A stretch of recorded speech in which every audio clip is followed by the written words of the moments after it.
DSWD-FO12, ipinagdiwang ang buwan ng kababaihan sa temang Lead Like the Babaylands, Filipinas. Ang DSWD Field Office 12 ay nakiisa sa buong bansa sa pagpupugay sa kababaihan may dunong at ganda.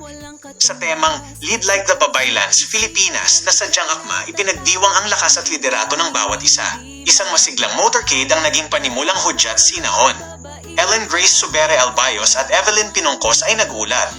Ang kanilang mga mensahe ay nagbigay ng inspirasyong sapat sa papel ng babae sa pamilya at lipunan na tapat. Pinuri ni Regional Director Loreto Jr. V. Cabaya ang katatagan ng mga Filipinang katuwang sa pagunlad ng pamayanan.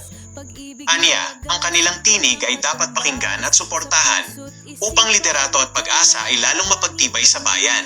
Itinampok din ang galing ng mga benepisyaryo ng Sustainable Livelihood Program sa mga produktong gawa ng kamay husay ay malalim. Ang DSWD-FO12 ay patuloy sa kanilang hangaring taimtim na ang pagkakapantay-pantay at pag-unlad ay laging bitbitin. Minang ganda at pag-asa, ikaw ang ilaw at lakas, pag-ibig na wagas, walang katumbas, sa puso't isipan.